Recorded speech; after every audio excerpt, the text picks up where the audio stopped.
Welcome back. Stasa23 here, back again with some knife therapy. And today I have the Benchmade 560 Super Freak. Super Freak. It's really freaky. This guy comes in at $192 at Blade HQ. And we're going to talk about this guy. And I'm not going to go super in depth because this knife has already been out for a long time, just changing it up a little bit for different materials. So let's get into it. Oh, and don't forget to click that subscribe button. This is Bobby, the subscribe button. My daughter's awesome. So let's get our specs out of the way. You have an 8.5 inch total length, blade length of 3 5/8 inches, grip area of 3 3/4 inches. Thickness and scale is a chunky 6.62. Your width in the closed positions, 1.42 inches. Your blade stock is 0.112 inches. And your thinness behind the edge and the thinnest portion is 21 thousandths with a 21 degrees per side edge bevel. Came screaming sharp. Benchmade usually does a good job with their sharpness. And like I said, we'll just do a quick overview of this. You got a nice drop point, DLC coated blade of M4 steel. As you can see right there, M4. Absolutely love me some M4. And I'm not usually a coated blade fan, but here in the South Louisiana marshiness, nasty, humid, hot weather, most of my M4 blades, like my Mantra, my Gale Bradley, some of those, they all end up corroding, even with my knife, even with my EDCI and stuff like that. So I don't really mind the coated blade on M4. What I've done without, sure. So your billboarding, you have the first production. I know some people get all giddy about that. I don't really care. I wouldn't mind seeing it not on there. And then you got the oh so cool Benchmade butterfly logo. There's your model, a 560. You have dual thumb studs, and this makes it a totally ambidextrous knife, being that the axis lock can be actuated from both sides of the knife. And your clip is left or right hand tip up only. With that split arrow dong clip that's been parkerized. Absolutely love their parkerized finishes. Those clips are so strong. You don't get no ugly scratching from painted clips. They do have some on there, some of their models. Love the fact that they went with all black hardware, even on your lock bar right there. I think that's a nice touch. I think it really looks well with the knife. And when I grabbed this knife, I was like, man, this thing's nice and light for how big it is. You know, almost 8.5 inches, almost 9 inches overall. And this bad boy's pretty light. I said, I wonder how it's that light with red painted stainless liners. Yeah, I'm an idiot. So you have the gray and black layered G10. That looks nice. You can see that nice layering right there in that chamfer. And then you have an accent red G10 aligner with some oh so bright red barrel standoffs, and I like that. I'm not a huge red fan, but I like that. I like that nice pop of color in our oh so gray world. You have this nice milling pattern on the scales, and you have a nice chamfer going on around the whole entire knife. You can see that nice deep chamfer. And as you see, you do have just a flat scale, but that milling and stuff, it helps with ergonomics. Ergonomics are pretty good with that thicker handle. It really fills out the hand. I have a medium-sized hand, and my hand fits really well in this knife, and whatever grip I choose to use. No craziness going on there. The action on this guy came pretty smooth.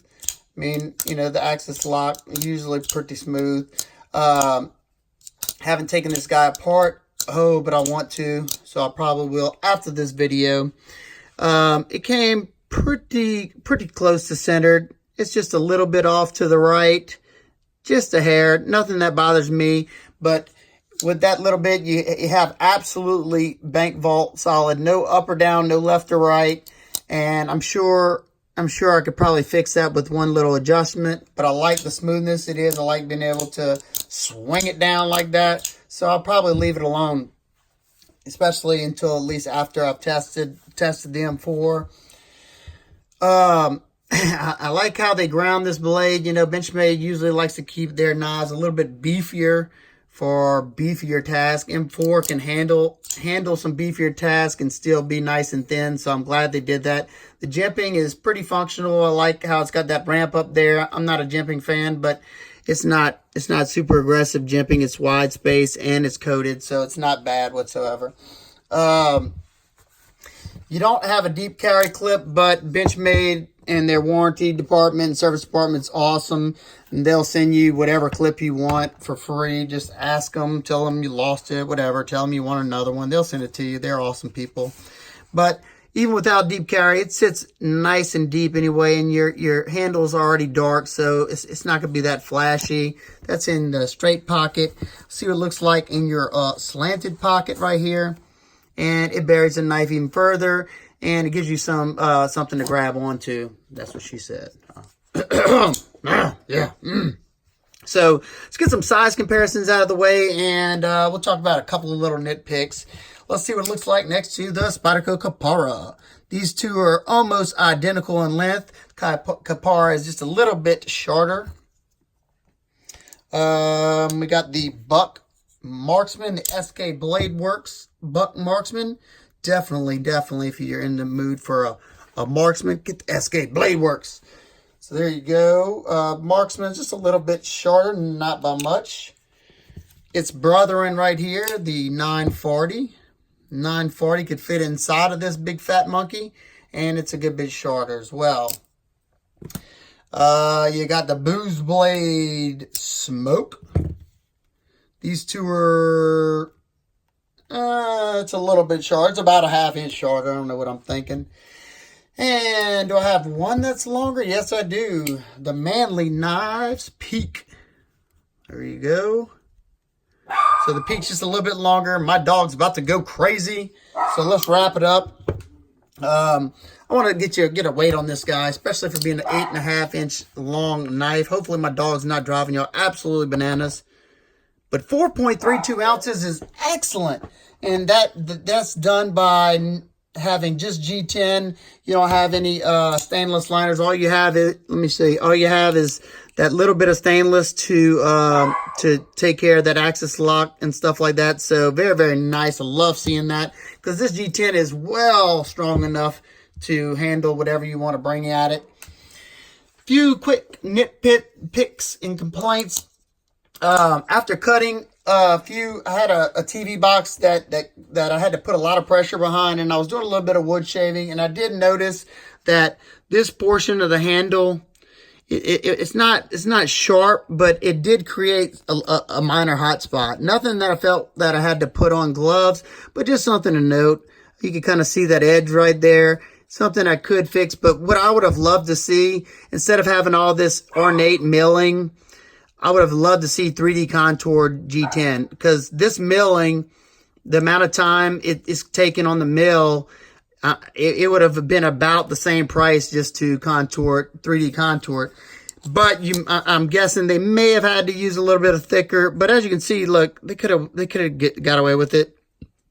It would have just been a little thin, but it would have been extremely comfortable in hand. It's pretty comfortable right now, but it would have been extremely comfortable. And the price, okay, $192. For me, I don't see a problem with that. No biggie. But, you know, you got your Power 2. Let's just compare it real quick. Your Power 2 and M4 with the DLC is $175. And they're about the same length. But the big difference between this and the Power 2, well, two big differences. Benchmade's warranty just completely demolished the Spyderco's as far as how easy and, you know, just great they are. And they'll give you a free clip, and unlike Spyderco making you buy your clip, and then they're going to talk trash about it anyway. I still love my Spyderco's. That's probably, I have the most of my collection of Spyderco's. So, I would have loved to see 3D contouring, would have been great. And then the price, you know, the military with the M4 DLC is $199. but you still have just that straight scale, flat scale with no milling. So, I think it's right on par. You're in between your Power 2 and the military with just your plain flat scales. Y'all tell me what y'all think. Tell me if you think it's justified. Really, really, really hope they do the Mini Freak in this same configuration, because I will definitely be picking one up. Probably would sell this one if they come out with the Mini. I'm pretty sure they will, especially if this one does well. Y'all let me know what y'all think about this. Do y'all think these upgrades warrant having this knife over if you had the original? I love this blade shape. It reminds me of the Ritter grip. And whenever they did away with that, I was glad to see that they had something that was pretty comparable to that blade shape. And there you go. We're going to wrap it up there. If you have any questions, comments, concerns, please leave them down below. Make sure to smash that Bobby. Let my daughter know how awesome she is. And if y'all have any questions, leave them in the comment section below. Talk to you later. Peace.